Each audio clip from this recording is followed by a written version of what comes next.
மக்களே எல்லாரும் எப்படி இருக்கீங்க? நல்லா இருக்கீங்களா? எவ்வளவு பேர் எனக்கு சப்போர்ட் பண்றீங்க. வெளியூர்ல உள்ளவங்க, திருச்சி, பெங்களூர், அமெரிக்கா, அப்புறமா துபாய், நான் அங்க இருந்து பாக்குறேன், இங்க இருந்து பாக்குறேன், கோயம்புத்தூர்ல இருந்து பாக்குறேன், தூத்துக்குடியில இருந்து பாக்குறேன்னு நிறைய பேர் கமெண்ட் பண்ணுவீங்க, சப்போர்ட் பண்ணுவீங்க. எல்லாருக்குமே ரொம்ப தேங்க்ஸ் மக்களே. முக்கியமா எல்லாருக்குமே, உங்க எல்லாருக்குமே நான் பேசுறது புரியுதா புரியலையா சொல்லுங்க. உங்க எல்லாருக்குமே புரிஞ்சனாலதான் பாக்குறீங்க, என்ன பிடிச்சனாலதான் பாக்குறீங்க, அப்படிதானே? ஆனா எங்க ஊர்ல உள்ளவங்களுக்கு நான் பேசக்கூடியது புரியலையா.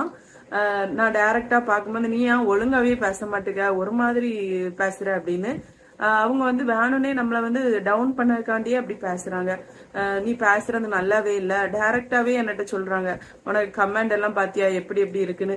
ஆனா எவ்வளோ ஊர்ல இருந்து யாருமே என்கிட்ட அவங்க எல்லாம் நம்ம ஸ்லாங் பிடிச்சிருக்கு நம்ம ஆனா நம்ம பக்கத்துல உள்ளவங்க தான் நமக்கு எதிரின்னு எல்லா நாளுமே நமக்கு நிரூபிச்சிருவாங்க. நம்ம ஊர் மக்கள் உண்மையிலேயே என்ன டைரக்டா சொல்லும்போது ரொம்பவே கஷ்டமா இருந்துச்சு மக்களே. ஆனாலும் எவ்வளவு ஊர்ல இருந்து நமக்கு சப்போர்ட் பண்றாங்க. நான் என் மனசு